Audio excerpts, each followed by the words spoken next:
आज के सेशन का थीम है, टॉपिक है पॉजिटिव थिंकिंग।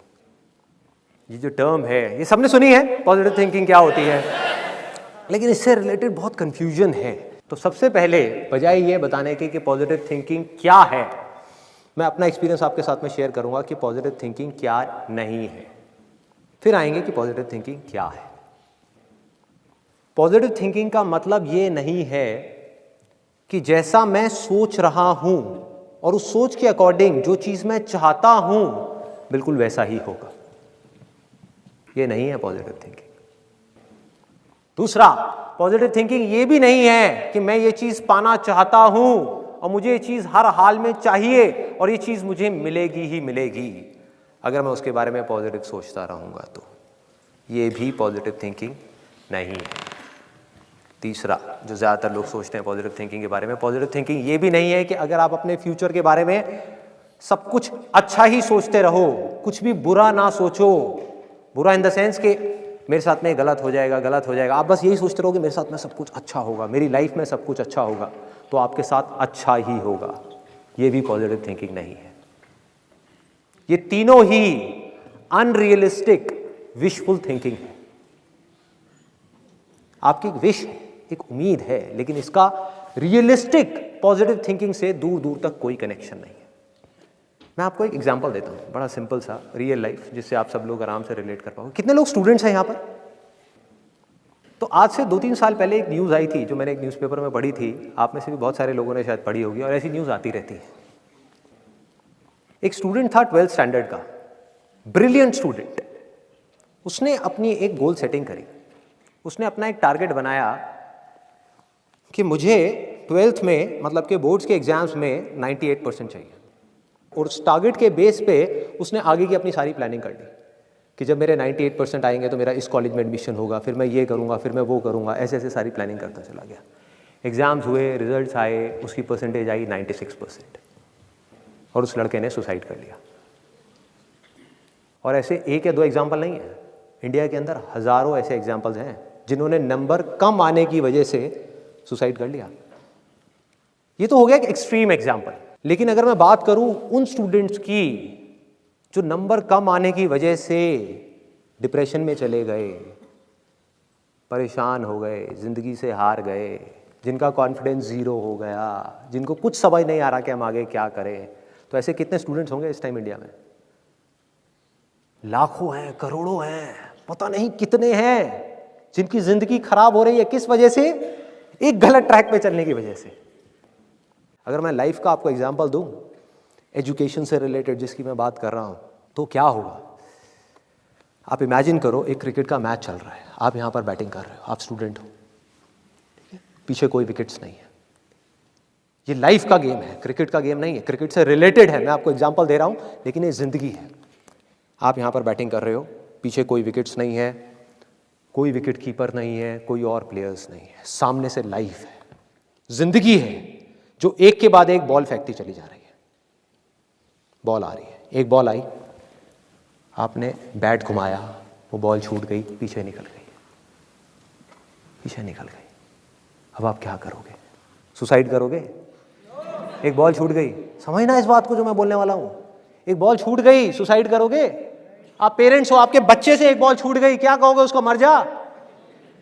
क्या कहोगे उसको कि तू हार गया, जिंदगी से हार गया, अब तू कुछ नहीं कर सकता, तू किसी काम का नहीं है? ये करोगे? तो क्या है लाइफ? लाइफ को समझो। लाइफ वहां तक नहीं है जहां तक आप सोच रहे हो, आपकी सोच से परे है। जहां तक आपकी सोच नहीं पहुंच सकती वो है असली जिंदगी। तो हुआ क्या? एक बॉल छूट गई। वो बॉल क्या थी? वो एक अपॉर्चुनिटी थी जो नंबर्स के रूप में आपके सामने आ रही थी, एग्जाम्स के रूप में आपके सामने आ रही थी कि भैया 12th के एग्जाम्स हैं, सामने से जिंदगी ने एक अपॉर्चुनिटी फेंकी, वो निकल गई। मैं ये नहीं कह रहा वो अपॉर्चुनिटी नहीं थी, मान लिया नंबर आ जाते तो ठीक है, कुछ अच्छा हो जाता, निकल भी गई, क्या फर्क पड़ता है भाई? ये गेम ऐसी है जहां पर मैंने आपको कहा ना, कोई विकेट्स नहीं है, कोई और प्लेयर नहीं है, मतलब कि आप चाहो भी तो इस जिंदगी के खेल में आउट नहीं हो सकते तब तक जब तक कि आप मैदान को छोड़ करके भाग नहीं जाते। दुनिया की कोई ताकत आपको हरा नहीं सकती अगर आप पिच पे डटे रहो। लाइफ का सिर्फ एक काम है, वो एक के बाद एक बॉल फेंकती चली जाएगी। एक बॉल आई एग्जाम्स की, निकल गई, कोई बात नहीं, एक दूसरी बॉल आएगी, कोई और चीज की आएगी, फिर कुछ और आएगी। अरे हजारों बॉल्स आएंगी जिंदगी में। ये बॉल्स क्या हैं? अपॉर्चुनिटीज हैं। कोई छोटी अपॉर्चुनिटी है, कोई बड़ी अपॉर्चुनिटी है। जिसको आप बड़ा समझ रहे हो वो छोटी है, और जिसको छोटा समझ रहे हो कई बार वो बड़ी होती है। सामने से आई, एक बॉल आई, निकल गई, क्या फर्क पड़ता है? नंबर आ गए तो बढ़िया है, नहीं आए तो और बढ़िया है। बॉल मिस हो गई, कोई बात नहीं, तैयार रहो। बैठ करके रोना नहीं है, साइड में जा करके बैठना नहीं है कि मैं बर्बाद हो गया, मैं लुट गया। पिच पे डटे रहना है। एक बॉल निकल गई, कोई बात नहीं भाई, शॉट लग जाता तो बढ़िया था, नहीं लगा और बढ़िया है। कोई दूसरी बॉल आ रही है, देखो, खेलो, अपना ध्यान पिच के ऊपर रखो, लाइफ की तरफ रखो। दोबारा एक अपॉर्चुनिटी आ रही है, फिर आपने बैट घुमाया, फिर मिस हो गई, दूसरी बॉल मिस, दूसरी अपॉर्चुनिटी भी मिस। दुनिया की नजर में आप फेल हो रहे हो, लेकिन आप डटे हुए हो। आपको खेल समझ आ गया है जिंदगी का। आपको समझ आ गया है कि एक इवेंट में फेल होने की वजह से लाइफ में फेल नहीं होते। एक इवेंट का एंड लाइफ का एंड नहीं है भाई। लाइफ के अंदर हजारों लाखों इवेंट्स आने वाले हैं, और एक एक करके बॉल आ रही है। तीसरी बॉल आई, बैट घुमाया, फिर मिस हो गई। चौथी बॉल आई, बैट घुमाया, फिर मिस हो गई। पांचवी बॉल आई, फिर बैट घुमाया, फिर मिस हो गई। छठी बॉल आई, आगे बढ़े, लिया छक्का। एक ही बॉल में उन 5 बॉल्स की कसर पूरी। सारा खेल पलट जाएगा एक दिन के अंदर अंदर। वो एक दिन, समझ गए? जिंदगी खेल है, ज्यादा सीरियसली मत लो। एक बॉल पे छक्का पड़ गया, अब उसके बाद भी बैठना नहीं है या हाँ मैंने छक्का मार दिया, छक्का मार दिया। वो 10 साल पहले मैंने छक्का मारा था, अरे क्या हो गया? 10 साल बहुत पीछे है, आज क्या कर रहा है ये मैटर करता है। तो करना क्या है, चाहे बॉल छूटे या छक्का पड़े, भाई खेलते रहो मरते दम तक। जो लाइफ सामने से फेंक रही है उसको देखते रहो, ध्यान अपना लाइफ के ऊपर रखो। सक्सेस की तरफ या फेलियर की तरफ नहीं है, ये टेम्पररी चीजें हैं, आएंगी जाएंगी, आएंगी जाएंगी, आएंगी जाएंगी, कोई मैटर नहीं करता। जिंदगी खेल है, इस खेल को खेलना है, देखते रहना है, अपनी नजरें गड़ाए रखनी है। एक के बाद एक बॉल आएगी और कोशिश करते रहना है। जो कोशिश कर रहा है वो सक्सेसफुल है, जो थक करके बैठ गया है वो फेलियर है। जो खुश होकर के साइड में बैठा हुआ है कि हाँ मैंने छक्का मारा था 4 साल पहले, वो भी फेलियर है। फेलियर है भाई, जिंदा लाश है, जिंदा लाश है, धरती के ऊपर बोझ है। क्या कर रहा है कि बस एक छक्का लग गया, बैठ गया जा करके, बस हो गया, खेल खत्म जिंदगी का। बस एक छक्का मारने के लिए आए थे जिंदगी में, और कुछ नहीं करना। 100 छक्के क्यों नहीं, 1000 छक्के क्यों नहीं? हाँ, प्रॉब्लम क्या है?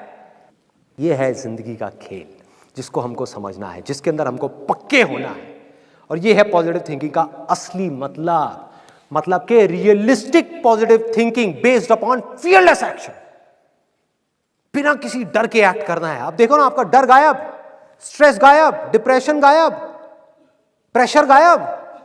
कि जब आप अपने दिमाग में आपने बिठा ली मेरी बातें, अगर जो मैं बोल रहा हूं कि भाई नंबर आ गए, मेरे को अपनी तरफ से कोई कसर नहीं छोड़नी पढ़ाई में, जान लगा दूंगा पढ़ने के अंदर। अब पढ़ाई क्या चीज है, जिंदगी में जो भी काम करूंगा उसमें जान लगा दूंगा। और जो मैं चाह रहा हूं वो हुआ तो अच्छा है, और जो मैं चाह रहा हूं अगर वो नहीं हुआ तो और अच्छा है, और अच्छा है। आज समझ नहीं आ रहा, आगे जाकर के समझ आएगा कि ऐसा क्यों हुआ था। आप में से कितने लोग जॉब के लिए ट्राई कर रहे हैं, मतलब कि इंटरव्यूज दे रहे हैं और ट्राई कर रहे हैं, या अपनी जॉब चेंज करना चाहते हैं? जॉब की एग्जांपल ज्यादा देना, जो हुक्म मेरे आता। तो अब आ रहा है आपके पास में जॉब का एग्जांपल। अब इसमें देखो, जो चीज़ मैंने अभी आपको बताई उसी को जॉब के एग्जांपल में रिलेट करो। 2 एक्सट्रीम्स हैं, एक है नेगेटिव थिंकिंग। आप इंटरव्यू देने के लिए जा रहे हो और पहले ही क्या सोच रहे हो अपने माइंड के अंदर कि यार मेरा तो होगा ही नहीं, मैं 4 बार गया इंटरव्यू देने के लिए तब भी मेरा नहीं हुआ, मेरी तो किस्मत ही ख़राब है, मुझे तो नौकरी मिल ही नहीं सकती, मेरी तो शक्ल देख करके मुझे अंदर नहीं घुसने देते, पहले ही बाहर निकाल देते हैं, 4-4 घंटे वेट कराते हैं। ऐसी चीज़ें आती हैं दिमाग में। ये हो गया एक एक्सट्रीम, मतलब कि नेगेटिव थिंकिंग।